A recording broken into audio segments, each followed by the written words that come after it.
백 교수님, 지금 그 부산 돌려차기 범인 이모 씨죠. 네네.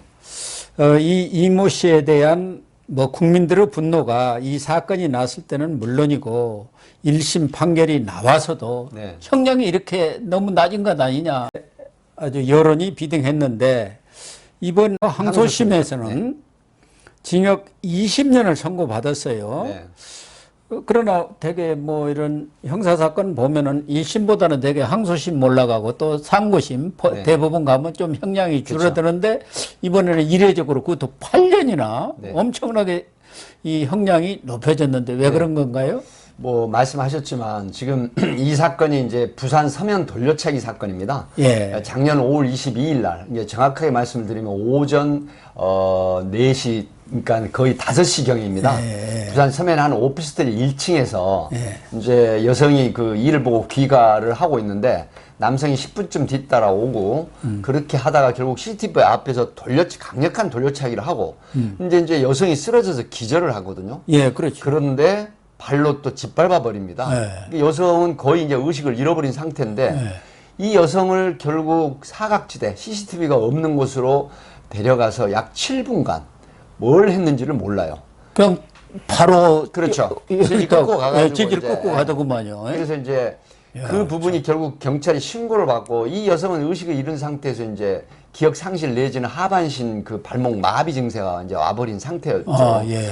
그렇게 돼서 신고를 해서 결국 범인을 잡았습니다. 잡아서 이제 구속을 했는데 1심에서는 그 당시 살인 미수로만 보고 살인 미수. 이제 누범이라고 그 3년 이내에 다시 재범을 한다라든가 하면 누범을 적용해서 그냥 가중 처벌을 하거든요. 예. 근데 이 사람은 출소 후에 3개월밖에 안 됐는데 또 범행을 한 겁니다. 지금 나이가 31세인데 아마 DNA적으로 보면 범죄 DNA가 상당히 강한 친구다. 저는 이렇게 좀 보거든요. 그래요? 왜냐하면 소년원도 정말 10여 번을 넘게 출소를 들락날락 했던 사람이기 때문에 경과가 뭐 18범이래요. 예. 뭐 이런 그래서 사람이 다 있어요. 거의 뭐 그 태상에 태어나서 이제 14세 이상부터 교도 구치소 소년을 들락거리는 그런 사람인데 예, 그랬네요. 결국은 1심에서 살인 미수만 적용을 해서 징역 12년을 선고를 한 겁니다. 그런데 이 여성이 계속해서 이제 이의 제기를 한 겁니다. 수사에 대해서, 재판에 대해서도. 왜 그러냐면 언니가 최초에 왔을 때 병원에서 보니까 이 청바지가 꽉 낀 청바지 있지 않습니까? 예, 여성들이 예. 그 몸매를 딱 이제 붙인. 그 나타내 보기 위한 그 꽉 짠 청바지를 입었는데 그 청바지 단추가 벗겨진 상태에서 그 여성의 속옷이 그러니까 우리가 흔히 말하면 이제 팬티라고 얘기를 하지 않습니까? 그 속옷이 오른쪽 발목에 내려와서 걸쳐져 있는 상태이고 상의도 이제 가슴 부위까지 올라가 있는 상태였거든요. 그래서 이거는 폭행을 한 목적이 결국은 강도가 아니라 성범죄가 목적이었지 않느냐. 그렇겠죠. 그래서 이제 결국 1심 선고 이후에 검찰이 이 DNA 의뢰를 다시 합니다. 그래서 결국 그 피해자 여성이 20대 그 6세인가 27세 된 여성의 이 입었던 청바지 안쪽에서 예. 2군데, 바깥쪽에서 1군데, 또 가디건에서 1군데, 이제 가해자의 그 DNA가 채집이 된 겁니다. 예, 예. 결국 이게 이제 성폭력 범죄의 처벌에 관한 특례법에 보면 강간을 시도한 범인이 살인에 이르게 되는 경우에는 최대 4년까지 처벌하는 그 법규가 그렇군요. 있습니다. 그래서 이번에 성폭력 처벌에 관한 특례법에 강간 살인죄를 적용을 해서 물론 미수가 되긴 했습니다만은 예. 그 강간 살인 미수죄로 해서 검사는 구형을 35년 했는데 법원의 판사가 20년형을 선고를 한 겁니다. 예. 그런데 이 판사도 성폭력, 폭행을 한 것은 아닌 걸로 이렇게 판단을 한 거지요. 그러니까 이제 판사는 이런 겁니다.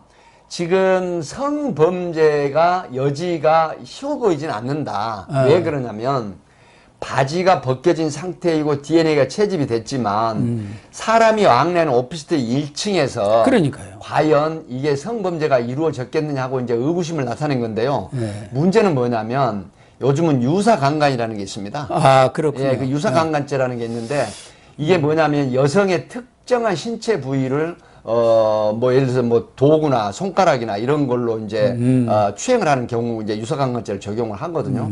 그래서 직접 가해자가 옷을 벗고 성범죄를 하지는 않았을 수도 있지만 그러나 유사강간에 이를 수 있다고 하는 이런 부분이 있기 때문에 그런 부분을 함축적으로 봐서 이거는 강간 살인 미수죄가 합당하다. 그렇게 해서 검사 구형 35년에 15년이 적은 20년형을 선고를 했고 말씀하셨지만 8년을 더 추가로 한 건 살인 미수에서 강간 살인 미수가 인정이 된다. 이런 의미고 다만 가해자가 직접적인 어떤 자기의 어떤 그 특정한 신체 부위를 꺼내서 그다음에 피해자에게 직접적인 그런 성범죄를 한 것 같지는 않다는 의미지 이 자체를 적용을 안 한 건 아닙니다. 아, 그렇군요. 네. 그리고 이 피고인 이모 씨가 감방에 있을 때도 그 동료죠. 그렇죠. 감방 동기라고 합니다. 간판 동기, 간판 동기의 증언에 따르면은 나가면은 가서 죽여버리겠다. 더 때려주겠다. 뭐 그리고 그 피해자 주소까지도 다 갖고 있으면서 매일 그런 얘기를 하고 구체적인 탈옥계까지도 이렇게 세웠다는 거예요. 이런 것은 어떤 가중처벌의 대상은 되지 않나요? 지금 제일 피해자가 무서워하고 지금 두려워하는 것은 지금 뭐 20년형을 산다 하더라도 다 살더라도 50대에 나오는 것 아니냐. 그때 가면 어떻게 나는 그렇습니다. 살아가느냐. 그렇게 읍소를 하고 있지 않습니까? 말씀하셨지만 제가 강력사건을 현직에 있을 때 많이 다뤄봐서 아는데요. 이 피해자들은 평생의 트라우마에 시달립니다. 그렇겠죠. 지금 이 가해자 범인 나이가 31세거든요. 예. 20년형을 살아면 지금 19년 후에 이제 나옵니다. 50, 그래서 1년이 지났으니까. 네, 50 아닙니까? 예. 그러면 이제 나이 뭐 50에 나온다는 얘기인데 이 피해자는 평생 두려움에 이제 떨어야 돼요. 그리고 심리적으로 불안한 건데 지금 더군다나 교도소에서 이제 참고인 진술에 전부 그 제출이 되는 상황이죠. 그 교도소 동기가 뭐 수시로 죽여버리겠다. 더 때려주겠다. 그리고 반드시 보복하겠다. 이런 언지를 했단 말이죠. 그러니까. 그렇다고 하면 20년 후에 정말 교도소에 있으면서 자기 탓을 하는 게 아니라 피해자 탓을 하게 되면서 이 보복을 하겠다는 이런 심리가 계속 커나가거든요. 그렇다고 하면 20년 후에 진짜로 보복을 할 수도 있다라고 하는 측면에서 물론 뭐 보호관찰이라든가 위치 추적 이런 걸 다 알긴 합니다. 전자장치, 전자발찌 부착. 그럼에도 불구하고 피해자가 느끼는 공포심이라든가 두려움은 굉장히 큰 거죠. 그래서 또 가중처벌을 하기는 합니다. 이런 부분이. 그래서 지금 이 피고인에 대해서도 20년간 위치 추적 장치를 달게 했고 또 아동 청소년 기관이라든가 이런 것에 대한 10년 취업 금지 명령, 보호 관찰 명령, 뭐 이런 것들도 같이 내렸어요. 또 하나 지금 쟁점이 되고 있는 것은 그렇습니다. 법원에서 10년간 신사 공개를 하도록 이렇게 명령을 했습니다마는 지금 이 피해자 입장에서는 바로 지금 해달라. 그런데 이 재판 중에는 못 한다면서요. 제가 이제 그 정확하게 설명을 드리겠습니다. 이 보통 우리가 강력사건, 뭐 살인사건이라든가 뭐 다수의 그 어떤 끔찍한 범죄를 저지르는 경우에는 이 피의자일 때 특정 강력범죄 처벌에 관한 특례법이 있습니다. 여기에 보면 피의자의 그 신원 공개를 심의위원회를 열어서 이 결정을 합니다. 그런데 재판에 넘겨져 가지고 피고인인 상태에서는 이거를 피의자가 아니기 때문에 공개할 수가 없어요. 그럼 공개는 어떻게 하느냐? 재판장, 법원 판사의 결정으로 우리 보통 인터넷사에 보면 그 성추행범 알림이라는 게 있습니다. 여기다가 공개를 합니다. 뭐 얼굴이라든가 혼들 두고 뭐 몇 사람이나 그러니까 보겠습니까? 그걸 들어가서 봐야 되고 또 같은 그 주거지 같은 공동구역에 거주하는 사람이 이제 보라고 하는 건데 이건 사실 실효성이 없습니다. 실효성이 없죠. 그러기 때문에 지금 윤석열 대통령이 저는 굉장히 좋은 얘기를 하셨어요. 수석보좌관 회의에서 여성에 대한 이 강력범죄 가해자의 신상공개 방안, 확대 방안을 신속하게 좀 추진을 해봐라. 이렇게 수보에서 이제 그 주문을 하셨더라고요. 근데 왜 그러냐면요. 피고인, 지금 이 31세 된 피고인이 항소를 해버립니다. 대법원에. 항소심에 형이 부당하다. 그러면 이걸 또 못해요. 알림이 그 인터넷에도 할 수가 없습니다. 항소를 해버려요. 일단 무죄 추정의 원칙이라는 게 있지 않습니까? 그래서 이게 실효성이 없다. 그래서 이제 윤석열 대통령께서는 이런 부분에 보고를 받으시고 여기에 대한 그 확대 개선 방안을 마련해 보라 이렇게 한 건데 굉장히 적절한 타이밍에 이런 지시를 한 걸로 제가 판단이 됩니다. 이번 그 돌려차기범에 대해서 법원에서도 아주 엄중한 네. 이렇게 선고를 했어요. 그러나 참 이른바 묻지마 범죄라고 할 수가 있지 네. 않습니까? 특히 연약한 여성들을 상대로 한 범죄들이 수없이 일어나고 있단 말이에요. 네. 뭐 오늘 또 보도된 거 보면 대전에서도 네. 뭐 20대 여성이 그 옆에 있던 남성들한테 공연히 시비를 걸어가지고 그냥 뭐 무지막지하게 폭력을 했더라고. 네.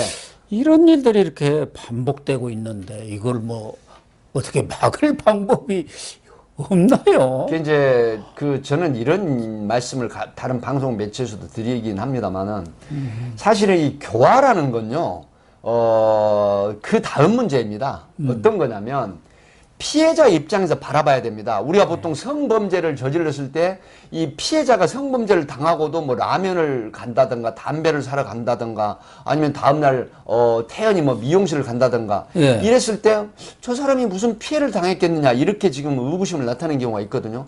그러나 가해자와의 관계, 사회적인 관계, 가족 관계 또 자기의 그 사회적인 위치 이런 것 때문에 피해 사실을 쉽게 드러내지 못한 경우가 있어요. 네. 이제 그런 측면이 있는데 그걸 이제 성인지 감수성으로 많이 적용을 해서 지금 달라지긴 합니다만 피해자가 그런 끔찍한 범죄를 당했는데 이게 제대로 된 가해자 처벌이 되지 않으면 한이 생깁니다. 그렇죠. 그런데 이제 법원에서는 대개 보면 뭐 그 가족 관계, 나이, 뭐 여러 가지 환경, 그다음에 뭐 정신질환, 뭐 심신미약 상태 이렇게 해서 온정주의 솜방망이 처벌을 해버린 경우가 있어요.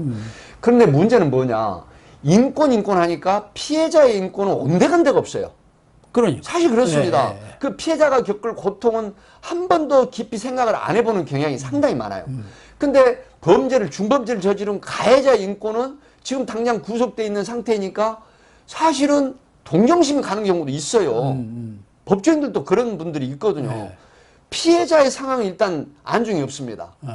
왜? 피해자는 이미 잊혀진 사람이 되는 거예요. 그래서 저는 항상 이런 얘기를 합니다. 끔찍한 범죄를 저지른 가해자에 대해서는 합당한 강력한 처벌을 해야 됩니다. 그래야 사회적으로 경고가 되고 경각심을 주거든요. 예. 근데 온정주의 처벌이나 손방망이 처벌 받고 나오니까 그래 그러니까요. 내가 너 이렇게 좀 때리고 뭐 영화에도 나오지 않습니까? 실컷 때려놓고 모 기업체 그 대표가 수표 건네주는 이게 실제 있었던 사건입니다. 예. 영화의 모티브로도 됐지만 이런 상황이 결국은 뭐냐면 계속해서 교수님 말씀하신 반복된 범죄를 일으키는 양산하는 계기가 되는 거거든요. 그래서 강력한 응징, 처벌 이것도 반드시 피해자 입장에서 보면 필요하다. 이것도 중요한 소위 이런 끔찍한 묻지마 범죄를 저지르는데 중요한 역할을 한다는 걸 저는 이 시간을 들어서 말씀을 드리고 싶은 거죠. 특히 여성들의 경우 2차 가해, 3차 가해 그럼요. 이런 것들이 많이 일어나고 네. 피해자에 대한 보호 방법이 별로 없어요. 없습니다. 증인으로 나가야 하고 네. 거기 가면은 또 언론에 이렇게 노출되는 경우도 있고 그러니까 뭐 박원순 사건에서도 보면은 박원순을 미화하는 무슨 다큐까지 제작하고 있을 정도 아닙니까?